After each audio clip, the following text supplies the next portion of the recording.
अस्सलाम वालेकुम, this is me Usman. उम्मीद है आप सब खैरियत से होंगे। पीएसएल सीज़न 9 में ज़बरदस्त मैचेस का सिलसिला जारी था, जो कि अब आखिरी मैच होने जा रहा है, मुल्तान सुल्तान वर्सेस इस्लामाबाद यूनाइटेड।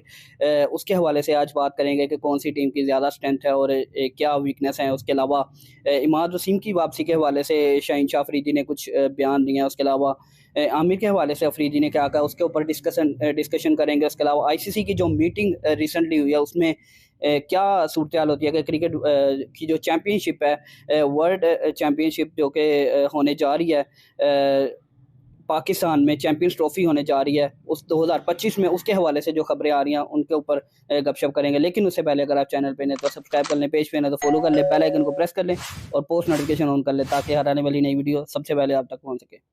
तो जी बिल्कुल, शुरुआत आज मैं पीएसएल फाइनल के हवाले से ही बात करूंगा। पाकिस्तानी फैंस के लिए एक बहुत बड़ा दिन, जिस चीज़ का इंतज़ार था, और मुझे समझ नहीं आ रही कि फाइनल के दिन संडे को क्यों नहीं रखा गया, मंडे को ही क्यों रखा गया। एक अजीब मंतिका मुझे समझ नहीं आई कि अभी तक पाकिस्तान के पीसीबी को मैं क्या कहूँ, जो पीएसएल को मैनेज कर रहे हैं उनको मैं क्या कहूँ कि अगर कराची का क्राउड नहीं आ रहा तो इसमें आप क्या करने की कोशिश कर रहे हैं। मुझे अभी तक समझ नहीं आई क्या, या कराची का क्राउड अगर फ्री टिकट्स के ऊपर देखना नहीं चाहता। पहले भी यही आ रहा है कि फ्री टिकट्स के ऊपर भी कराची का क्राउड जो है वो बहुत कम आता है। अगर प्राइस जो है वो कम करें फिर भी नहीं आते, ज़्यादा करें फिर भी नहीं आते। आप इवन के ये देखें, लाहौर में हाउसफुल रहा है इसी प्राइस के ऊपर रहा है, मुल्तान में हाउसफुल रहा है इसी प्राइस के ऊपर है, इवन पिंडी में जो मैचेस देखे गए हैं वो हाउसफुल रहा है सिर्फ इसी प्राइस के ऊपर। कराची के क्राउड की मुझे अभी तक समझ नहीं आई कि ना मैचेस देखने आते हैं ना पाकिस्तान टीम को सपोर्ट करते हैं। तो ये अगर इसी तरह की सिचुएशन रहेगी तो मेरे ख्याल से आपको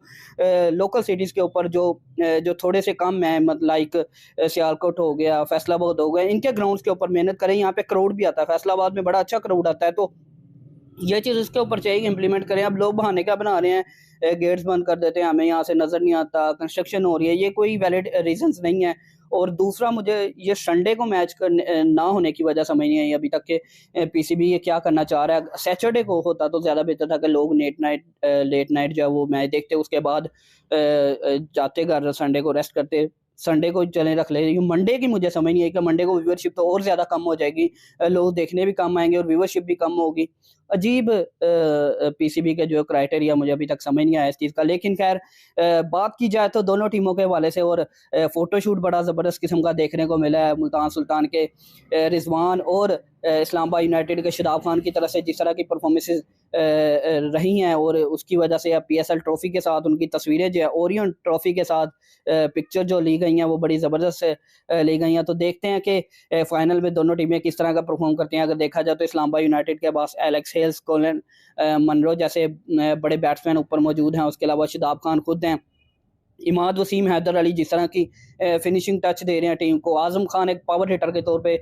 उसके अलावा अगर देखा जाए तो बॉलिंग में भी रुमान रईस इनके पास है, नसीम शाह इनके पास अवेलेबल। तो काफ़ी मजबूत टीम इस्लामाबाद यूनाइटेड की नज़र आती है। और अगर दूसरी साइड पे मुल्तान सुल्तान को देखा जाए तो उसमें रिजवान खुद बड़ी अच्छी परफॉर्मेंसेस देते आ रहे हैं, पूरे सीजन में बड़ी अच्छी परफॉर्मेंस दी है। यासिर खान ने बड़ा अच्छा क्लिक किया और 50 किया रिसेंटली। उस्मान खान ने 2 सेंचुरियाँ मार चुके हैं, जो कि वन डाउन पोजीशन के ऊपर खेलते हैं, यूएई के प्लेयर हैं। तो काफ़ी तगड़ी बैटिंग लाइनअप इनकी भी है, ऊपर से देखने को मिलती है। अगर इनके बॉलर्स की तरफ आएँ तो अली जो हैं, मोहम्मद अली फास्ट बॉलिंग में बड़ा अच्छा परफॉर्म करते आ रहे हैं। नो डाउट वो मुल्तान से बाहर निकले तो थोड़ी सी उनकी बॉलिंग में थोड़ा सा बदलाव आया, लेकिन अच्छी परफॉर्मेंस पूरे पीएसएल में मोहम्मद अली ने दिया फास्ट बॉलिंग में। उसके अलावा स्पिन डिपार्टमेंट में देखा जाए तो Usama Mir leading wicket taker हैं इस टाइम, वो इनके साथ मौजूद हैं मुल्तान सुल्तान के साथ। और अगर इनके फिनिशिंग में टच में देखा जाए तो फिनिशिंग में इनके पास खुशदिल शाह मौजूद हैं। उसके अलावा अच्छी परफॉर्मेंस तो खैर नहीं दे सके, लेकिन पावर हिटर के तौर पे जाने जाते इफ्ती मानिया जो हैं, इफ्तिखार अहमद, वो बड़े इसमें ज़बरदस्त रोल प्ले कर सकते हैं। तो दोनों टीमें जो है वो बैलेंस है और मैच जो है वो बड़ा तगड़ा देखने को मिलेगा। तो देखें कौन सी टीम ऑन द डे जो अपनी नर्व्स पे कंट्रोल करके और अच्छी प्लानिंग के तहत, हिकमत अमली के तहत मैदान में उतरती है, वही टीम जो है वो फातिहा होगी। इसके अलावा अगर मैं बात करूँ तो शादाब खान उनको बड़ा बैक करते नज़र आ रहे हैं इमाद वसीम को, कि इमाद वसीम को टीम का हिस्सा होना चाहिए। जिस तरह की वाक़ई इमाद वसीम ने अपनी टीम को एलिमिनेटर 1 में जितवाया, एलिमिनेटर 2 में जितवाया, उसके अलावा प्लेऑफ में लेके आने वाले मैच में भी 2 बालों पे साथ रह गया था, एक छक्का मारा, फिर सिंगल ली, तो वो बड़ा अच्छा इमाद वसीम की तरह से शुरू में पीएसएल 9 जो है इमाद वसीम के लिए अच्छा साबित नहीं हो रहा था। बैटिंग में कोई नहीं थे चल रहे, बॉलिंग में भी इतना कोई ख़ास नहीं हो रहा था, लेकिन ओवरऑल जो आखिरी 3 मैचेज़ है इसमें इमाद वसीम ने अपनी क्लास को शो करवाया और लाजवाब बैटिंग और बॉलिंग की बदौलत अपनी इम्पोर्टेंस को शो करवाया और पाकिस्तानी टीम में वापसी के लिए अपने रास्ते को क्लियर किया। लेकिन देखा जाए तो इमाद वसीम और बाबर आजम के दरमियान जो टसल वो चल रही थी उसमें कहीं ना कहीं मेरा नहीं ख्याल कि बाबर आजम का कसूर, अगर आपको लगे तो इमाद वसीम की जो परफॉर्मेंस है वो खुद भी नहीं हो रही थी।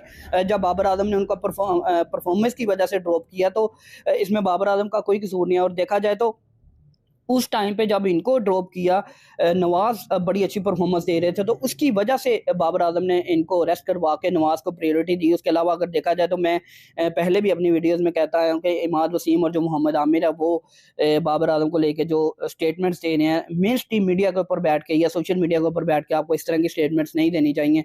तो जो कि प्लेयर्स ज़ाहिर सी बात है वो अपने दिल में रख लेते हैं और बात यही वजह की, लेकिन बाबर आजम ने इस तरह की कोई भी हरकत नहीं की और उन्हें कोई ऐसा शो नहीं करवाया। न्यूजीलैंड की सीरीज़ में इवन जब इमाद को चोट लगी तो उसके टाइम उनके पास गए, हाथ को देखा उनको, और फिर जब पेशावर ज़ल्मी के अगेंस्ट इमाद वसीम ने बड़ी अच्छी इनिंग खेली है तो उसके ऊपर भी बाबर आजम ने उनको हक करके बड़ा अप्रिशिएट किया। तो मेरे ख्याल से दोनों की सुलह होगी। अब फैंस को भी चाहिए कि थोड़ा बहुत मामला को कूल डाउन करें और जो है वो सॉर्ट आउट करें। इस तरह का नई सिस्टम होना चाहिए। इवन के जब इमाद वसीम बैटिंग पे भी आ रहे थे तो बाबर आजम के फ़ैन उनको बाबर बाबर कह के वो कर रहे थे, उन्होंने शर्ट उठा के भी दिखाया कि चुप कर दें। लेकिन ओवरऑल अगर देखा जाए तो फिर इमाद वसीम ने जिस तरह की 3 मैचेज़ में परफॉर्मेंस दी है वो लाजवाब थी। उन्होंने अपने नाकदीन को चुप करवाया कि मैं एक अच्छा परफॉर्मर हूँ, और यही वजह है कि पीएसएल में बड़ी अच्छी परफॉर्मेंस दिया और इस्लामाबाद यूनाइटेड को प्लेऑफ में लेके आने वाले, फाइनल में जितवाने वाले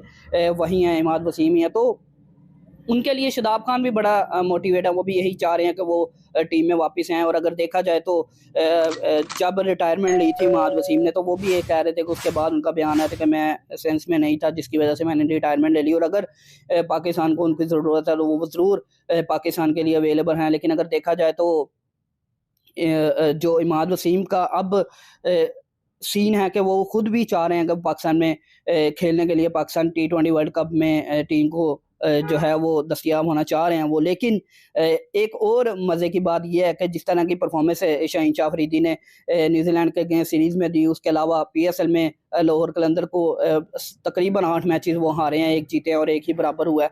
तो जो सिचुएशन रही है अब इवन कि अब तो शाहीन अफरीदी को भी उतारने की कोशिशें हो रही हैं और कैप्टन बदलने की कोशिशें बातें हो रही हैं।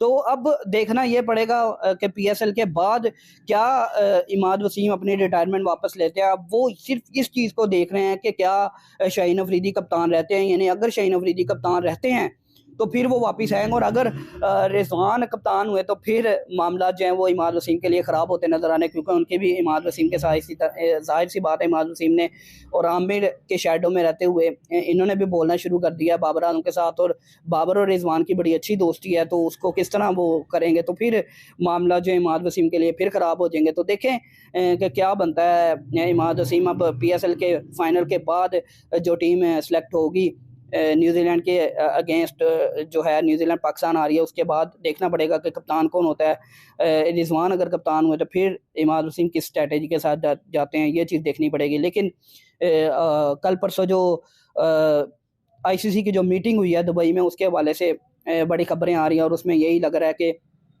एक दफ़ा फिर से इंडिया की टीम जो है वो हाइब्रिड मॉडल के ऊपर चाहेगी कि चैंपियंस ट्रॉफी जो कि पाकिस्तान में 2025 में होने जा रही है, उन्होंने इंडिया के मैचेस जो हैं वो यही चाह रहे हैं कि इंडिया के मैचेस जो हैं दुबई या अबू धाबी में शिफ्ट हों या शायद शारजाह को भी बीच में ऐड कर लिया जाए, और वो स्टिल अभी भी इसी पॉइंट के ऊपर है कि हम लोग पाकिस्तान में आके नहीं खेलेंगे। और यही वजह कि आईसीसी इस चीज़ के ऊपर मुझे नहीं पता चला कि क्यों उनको फोर्स नहीं कर रही, क्योंकि आईसीसी खुद उनके अंडर और सबसे बड़ा बोर्ड इस टाइम जो है वो बीसीसीआई है। अब हमारी दफ़ा आईसीसी है जो वो कह देता है कि आप लोग इवेंट खेलने जाओ, और उनकी दफ़ा उनको नहीं कहता। आईसीसी 2016 में भी ऐसे और 2023 में भी पाकिस्तान टीम के ऊपर, पाकिस्तान बोर्ड के ऊपर प्रेशर डाल के पाकिस्तान को इंडिया में भेज दिया खेलने के लिए, लेकिन उनकी टीम को इधर नहीं खिलाया गया। तो देखें, ये आईसीसी का दोहरा मेयार जो है वो नहीं ठीक। मैं तो ये समझता हूँ कि पाकिस्तान को चाहिए एक दफ़ा एहतजाजन कोई एक आईसीसी का बड़ा इवेंट जो है छोड़ दें, फिर देखें कि क्या बनता है। पाकिस्तान को ऐसा नहीं है कि आईसीसी जो है वो पाकिस्तान को स्किप कर देगी। पाकिस्तान की टीम जो है वो बड़ी अच्छी है और वर्ल्ड वाइड इनका नाम है, पाकिस्तान के प्लेयर्स का बड़ा नाम है। तो पीसीबी को भी चाहिए कि थोड़ा सा एक पोजीशन के ऊपर स्टैंड लेके, जब हमारा राइट है तो क्यों नहीं टीम आ रही उनकी वजह से। अगर फॉर एग्जांपल इंडिया के मैचेस होंगे, जो इंडिया के सारे मैचेस होंगे वो उधर होंगे, फिर ट्रैवलिंग में भी मसला होगा, जाहिर सी बात है एक्सपेंसेस बढ़ जाते हैं। तो ये चीज़ जो है वो देखना पड़ेगा। अगर पाकिस्तानी क्रिकेट बोर्ड को चाहिए कि एक स्टांस लें और उसके ऊपर खड़े हो जाएं। आप एहतजाज तो अपना रिकॉर्ड करवाएं। मुझे नहीं समझ आ रही कि आप क्यों प्रेशर में आके इस तरह के, आपके पास पीएसएल की बहुत बड़ी तगड़ी एक आप लीग करवा रहे हैं, तो आपको थोड़ा बहुत तो स्टांस लेना चाहिए। वर्ल्ड वाइड इसका बड़ा नाम है पीएसएल का। तो पीसीबी को चाहिए कि यार एक दफ़ा स्टैंड लें। वो क्यों नहीं आपके इवेंट जो है वो खेलने आते, आप उधर चले जाते हैं। ये तो गलत बात है, इस तरह तो नहीं होना चाहिए। तो ये चीज़ अब पाकिस्तान के फैंस को भी चाहिए कि थोड़ा बहुत इसके ऊपर भी कोशिश, थोड़ा सा मीडिया के ऊपर और करना चाहिए। पीसीबी को थोड़ा सा पुश करना चाहिए कि ना किया जाए, कोई एक स्टांस लेके उसके ऊपर खड़े होके किया जाए। तो अभी तक इनिशियली तौर पे यही खबरें लग रही हैं कि इंडिया शायद इस दफ़ा चैंपियंस ट्रॉफी ना खेलने आए और हाइब्रिड मॉडल के ऊपर ही जाया जाए। तो ये जो कि गलत है क्रिकेट के लिए, क्रिकेट में इस तरह नहीं होना चाहिए। तो ये थी आज की ये खबरें मेरे पास। अब देखना पड़ेगा। फिलहाल के लिए फाइनल जो है वो बहुत तगड़ा होने जा रहा है, मुल्तान सुल्तान और इस्लामाबाद यूनाइटेड का। वो देख के फिर अगली वीडियो में आपके साथ मुलाकात होगी। लेकिन उससे पहले अगर आपने मेरे पेजेस को फॉलो नहीं किया तो ज़रूर फॉलो करें। मुझे अपनी दुआ में याद रखें। इंशाल्लाह अगली वीडियो में मुलाकात होगी। टिल देन बाय बाय, अल्लाह हाफिज़।